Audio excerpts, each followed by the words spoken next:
Queridos irmãos e irmãs, eu quero saudá-los com a graça maravilhosa do Senhor Jesus e a paz que vem de Deus, o nosso Pai. Mais uma noite que estamos reunidos para buscarmos a Deus na sua palavra e em oração. E nada melhor, irmãos, do que iniciarmos hoje falando da nossa convicção de que Deus está conosco. Deus está aqui. É um hino antigo, mas não velho, que fala de uma verdade constante, não é? De uma verdade eterna. Deus está aqui. Você e eu não estamos sozinhos, enfrentando só a toda esta crise, a pandemia, aos seus desdobramentos. Não estamos sozinhos, mas Deus está conosco. Vamos cantar? Deus está aqui.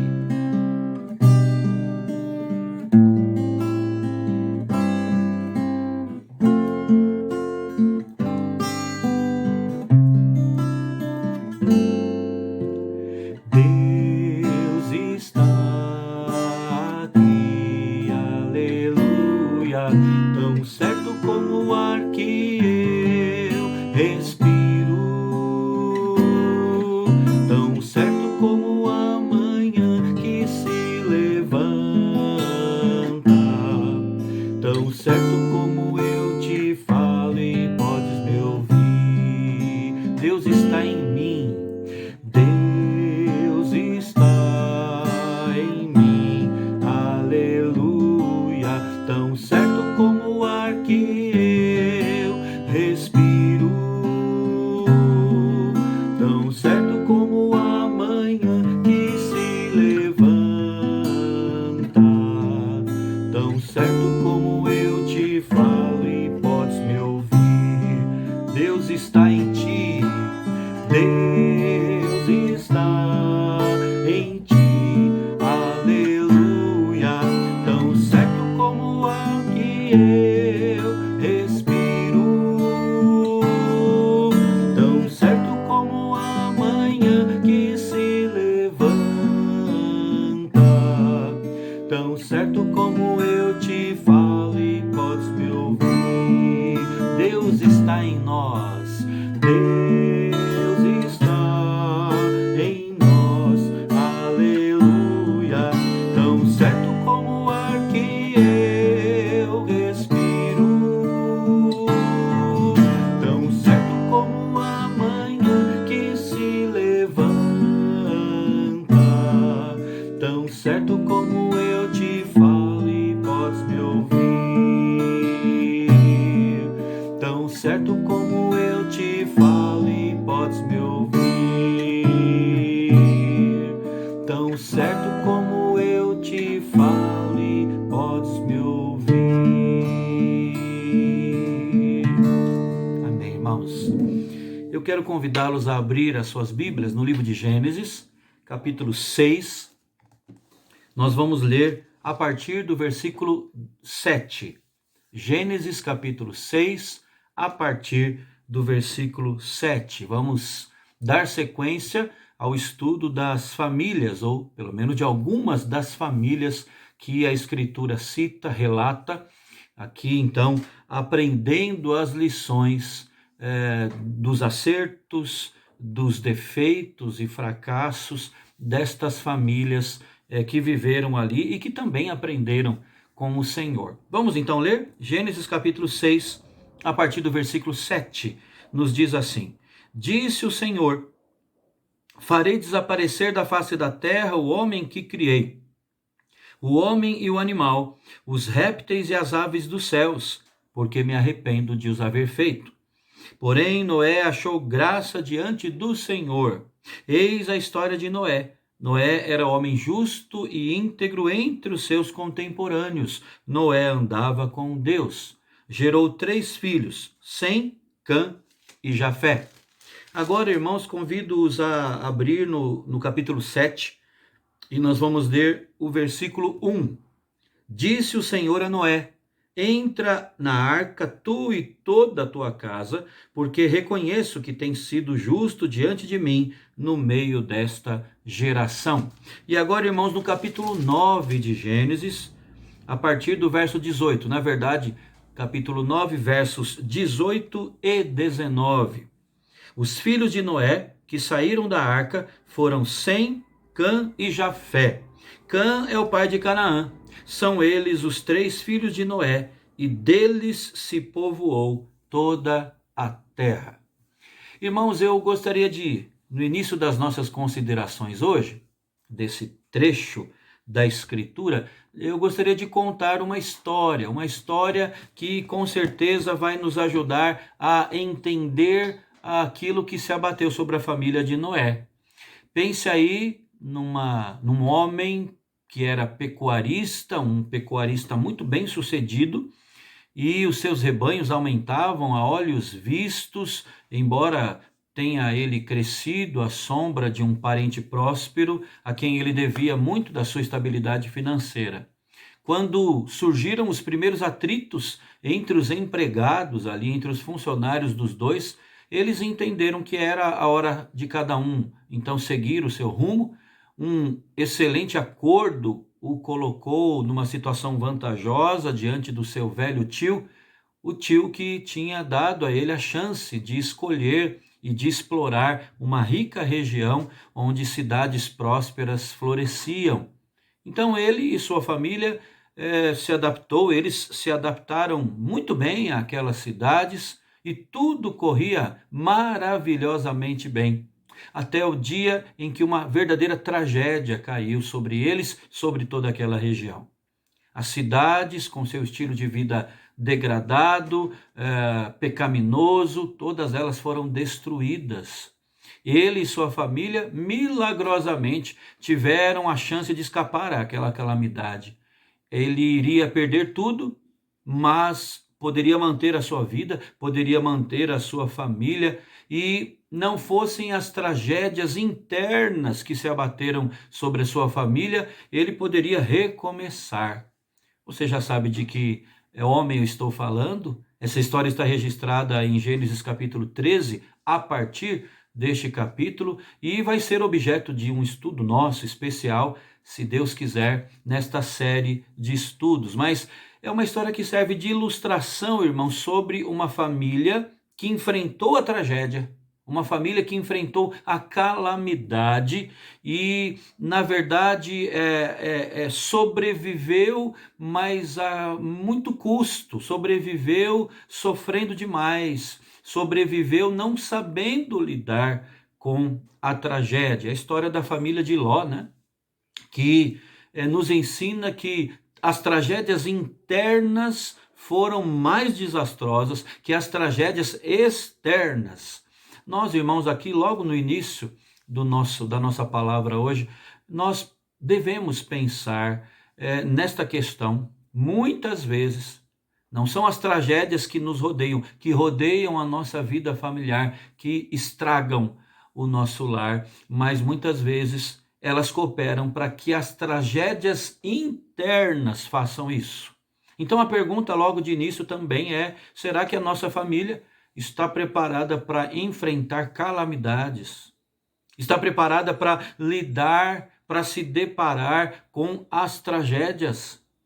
É o que nós vemos aqui, irmãos, nesses textos que lemos, no relato bíblico do livro de Gênesis a respeito da família de Noé.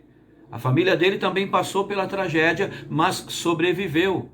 Deus mostra que ele nos conduz em cada uma dessas situações, por mais inesperadas que sejam, e ele nos ensina o caminho da sobrevivência no meio destas tragédias e calamidades.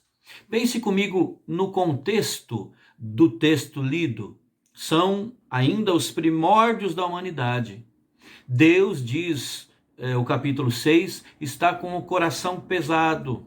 O homem que ele tinha criado para ser o jardineiro do universo, o seu vice-gerente, agora se torna o parasita do universo. E pior, torna-se o predador do seu próprio semelhante, não é? Isso já estava instalado no mundo nosso, lá no início de tudo.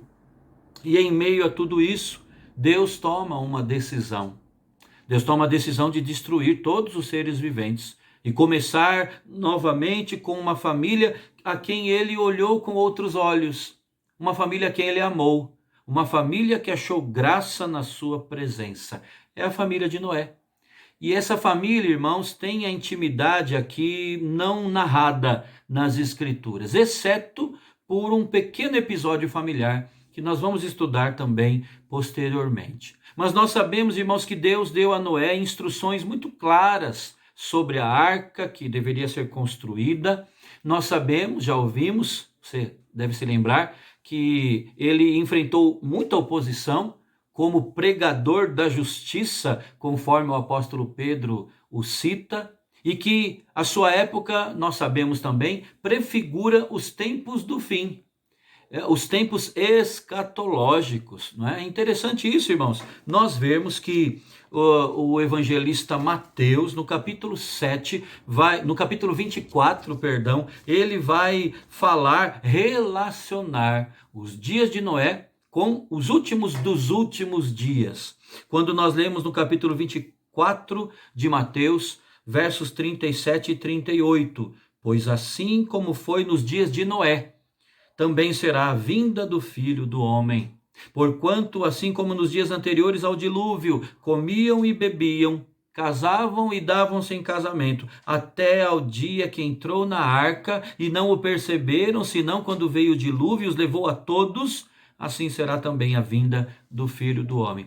Portanto, é mais que sugestivo, não é? É uma relação direta que a Bíblia faz entre o que estava acontecendo nos dias de Noé e o que vai acontecer no final dos tempos. Como nós estudamos nesse último domingo, tanto na escola dominical como no culto, os últimos dos últimos dias, eu creio que nós já estamos vivendo. Portanto, essa palavra, irmãos, é muito, muito próxima nossa e devemos alertar para o que encontramos aqui na família de Noé. A Bíblia não fala nada sobre a esposa de Noé, não fala nada sobre as noras dele, exceto o fato de terem sido incluídas na salvação que a arca propiciaria. Os filhos de Noé, filhos deles são muito importantes, são elos, verdadeiros elos de ligação da história da humanidade, não é? Eles vão ser os pais de 3 grandes grupos étnicos que formam a humanidade, Sem, Cã e Jafé. Agora, irmãos, das suas vidas particulares, da sua convivência diária, nos resta apenas um episódio que resulta em bênção e maldição, não somente para eles, como família, mas nos alcançando a todos, né? A história dessa família influencia a todos, nós ainda hoje, inclusive. E isso é normal, irmãos, eu creio que você entende, porque a família é uma célula que se relaciona com outras células. É a célula máter da sociedade, né? E ao mesmo tempo ela tem relações, então, externas e internas. Repito, simultaneamente isso acontece. A família de Noé não era diferente. Em um mundo corrompido, a sua família, como aconteceu com as outras da sua época, poderia ter sido engolida pelas calamidades que destruíram aquela sociedade. Foram preservados porque, como já vimos, Noé achou graça diante de Deus. A graça de Deus em sua vida produziu frutos que o distinguia dos seus contemporâneos ali. É dito, nós lemos, que ele era homem justo e íntegro. Não é isso que diz a Bíblia? Diz que ele andava com Deus. Aliás, irmãos, é interessante nós irmos mais ainda longe, porque no próprio nascimento de Noé, a graça de Deus já estava presente. Foi profetizado que ele seria consolador de quem labuta, e de quem se cansa debaixo de maldição. Isso está no capítulo 5, versículo 29 de Gênesis. Portanto, em meio à maldição, ele seria um portador de bênção. Ele já foi como que programado desde o nascimento para isso. A graça de Deus. E essa mesma graça o abençoa e é estendida, não é, à sua família, que o acompanha ali na preservação da vida, na construção de um novo mundo depois do dilúvio. Noé foi um homem de Deus que soube ser sensível à voz de Deus, soube também conduzir a sua família debaixo da graça do Senhor. Isso foi muito importante, não preciso nem dizer, não é? Porque na hora em que a calamidade os alcançou, na hora em que a tragédia se abateu sobre eles, eles estavam preparados. E de novo, cabe aqui a pergunta: será que nós estamos? Nós com as nossas famílias, nós com os nossos queridos, nós estamos preparados para o dia mau? Eu creio, irmãos, que esta é a primeira lição e é a que eu gostaria de destacar hoje. Que nem sempre nós podemos evitar a tragédia, o dia mau, mas nós podemos sempre nos preparar para isso, nos preparar para ela. Aliás, irmãos, isso só pode acontecer vivendo debaixo da graça de Deus, na dependência da graça do Senhor. É a graça dele que nos fortalece para a vida cotidiana. Foi por ter achado graça diante de Deus que Noé estava preparado para o dia mau, não é? E isso fez com que as portas estivessem abertas para a salvação dele e da sua própria família. E aqui, irmãos, já que estamos falando tanto de graça, precisamos falar aqui da graça comum e da graça especial. Quando a gente fala da graça comum de Deus, nós estamos nos referindo ao favor imerecido de Deus, disponível a todos os seres humanos, para a preservação da vida, para o governo, para a ordem social, para que as bênçãos da bondade de Deus revelem o quanto o nosso Criador de fato se envolve com o que criou, não é? Na natureza isso é visto, na vida em sociedade, na própria consciência do ser humano. E nós podemos dizer que por causa da graça comum de Deus, a luz que estava disponível a todos os contemporâneos de Noé, ensinou a ele que valia a pena andar com Deus, que valia a pena viver com integridade e justiça. Todos ali podiam presenciar as expressões da graça comum de Deus ao seu redor. Mas Noé é citado aqui no texto sagrado como sendo aquele que valorizou isso, que entendeu isso, que enxergou com os olhos da fé as digitais de Deus na criação e por isso começou a andar com Deus, se tornando homem justo e íntegro, como já falamos. E é interessante, irmãos, nós analisarmos isso aqui. Pense em Noé. A construção da arca pode ter levado cerca de 100 anos. 100 anos. Gênesis 5:32 fixa a idade dele em 500 anos, quando a sua família estava completa, quando a sua família se completou. E diz também que no ano 600 da vida de Noé é que começou o dilúvio. Então, ele não construiu a arca sozinho, mas quando tinha ali 500 anos, ele começou essa construção e deve ter contado com a ajuda dos seus filhos, não é? E mais que isso, irmãos, os filhos ali ao seu redor, construindo também com ele a arca, e os ouvindo pregar e exortar os seus contemporâneos a que se preparassem para a tragédia. E isso durou quanto tempo? 100 anos. 100 anos de pregação. Olha, vai chegar o dia mau. Olha, preparem-se. Foram anos de exemplo e trabalho.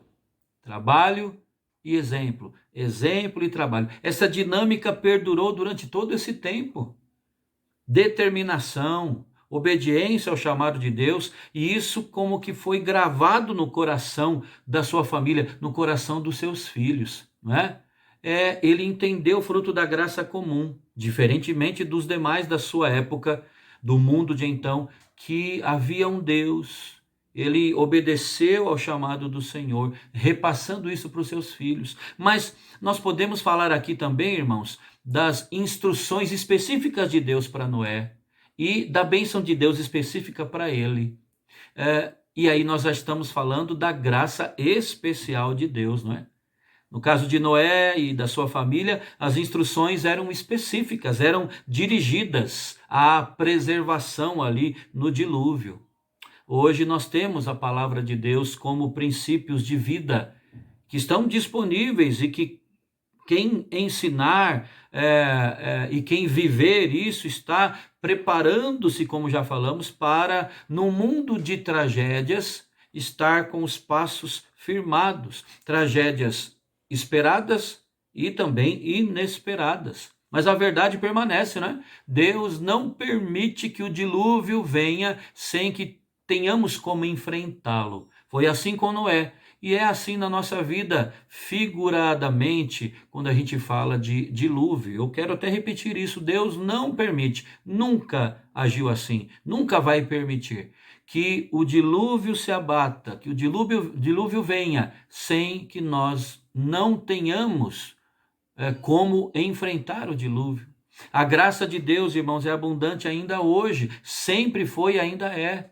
Não só a graça comum, que atinge a todos sem distinção, mas a graça especial, salvadora. Foi a graça especial que salvou literalmente Noé e os queridos dele, a família dele, de serem mortos ali no dilúvio, e é a graça de Deus que ainda nos salva espiritualmente falando, não é?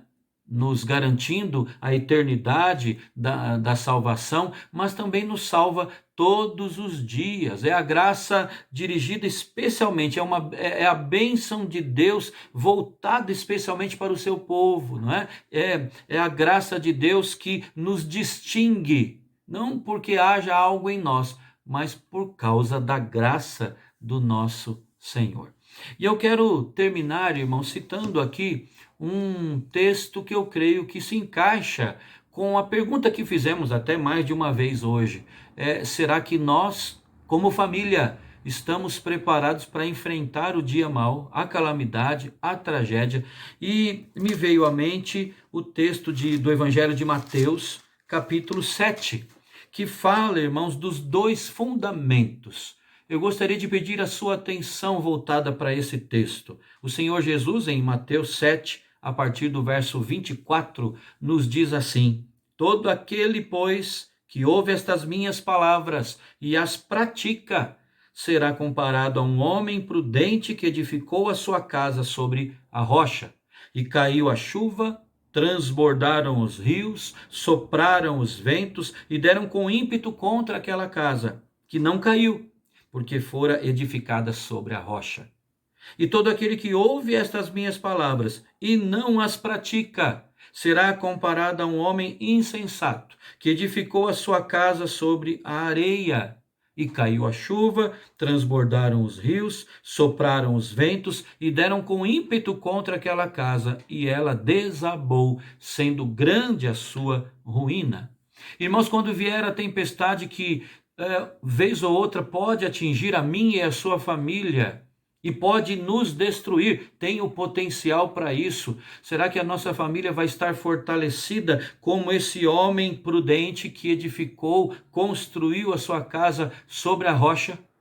Agora, o que é interessante aqui no ensino de Jesus sobre os dois fundamentos, os dois alicerces, não é? Aquele homem prudente que edificou a casa sobre a rocha e o insensato que edificou a casa sobre a areia, é que nós temos duas coisas que aconteceram para os dois, que se abateram sobre a vida dos dois. Primeiro é dito que os dois ouviram a palavra do Senhor. Tanto o homem prudente como o insensato. Eles ouviram a palavra de Deus. Segundo lugar, é dito aqui que ambos tiveram que lidar com a calamidade. Tanto no verso 25 como no verso 27, tanto quando fala do homem prudente como do homem insensato, é dito, são usadas até as mesmas palavras, que tanto para um como para outro caiu a chuva, transbordaram os rios, sopraram os ventos, deram com ímpeto contra aquela casa e mais uma caiu, porque estava construída sobre a areia. Foi grande a ruína. A outra, no entanto, ficou firme, não caiu, foi edificada sobre a rocha. E nós precisamos analisar isso, irmãos.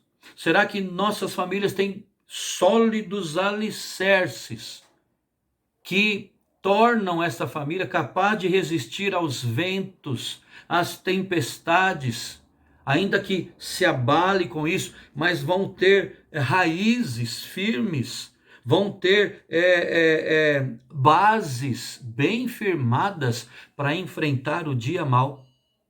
Que nós possamos tirar isso como lição para as nossas famílias, para a nossa vida familiar nesta noite. Nós estamos passando por um momento dificílimo no nosso país, no nosso mundo. Podemos chamá-lo de calamidade, é uma tragédia, sim, vidas têm sido ceifadas, quer seja pela contaminação e pela morte por causa disso, quer seja pelos desdobramentos dessa pandemia, né? Até mesmo a fome, o fruto do desemprego. Enfim, irmãos, nós precisamos analisar, estamos preparados para lidar com essas coisas? Noé se preparou durante 100 anos, pregando a justiça, ou seja, pregando o que era correto, repassando isso para os filhos. E quando veio o dilúvio, os atingiu sim, mas não foi a ruína deles. A tragédia foi a ruína dos outros, mas eles estavam protegidos por Deus. Vamos orar nesse sentido e nesse instante? Feche seus olhos. Querido Deus, nosso Pai, mais uma vez nós te agradecemos. Obrigado pelo relato bíblico da família de Noé e muito obrigado a Deus pela tua graça derramada sobre a vida dele, que fez com que ele, num mundo que vivia longe dos teus caminhos, num mundo onde o desígnio do coração dos seus habitantes era mal continuamente, é o que diz a tua palavra, ele, apesar disso tudo, vivesse, ó Deus, de uma forma diferente, sendo guiado pelo Senhor, sendo justo, íntegro. Ó Deus, que o Senhor nos ensine a vivermos de forma justa e íntegra, a sermos, ó Deus, alvos da tua graça, ó Deus, num mundo de tanta injustiça, como também é o nosso.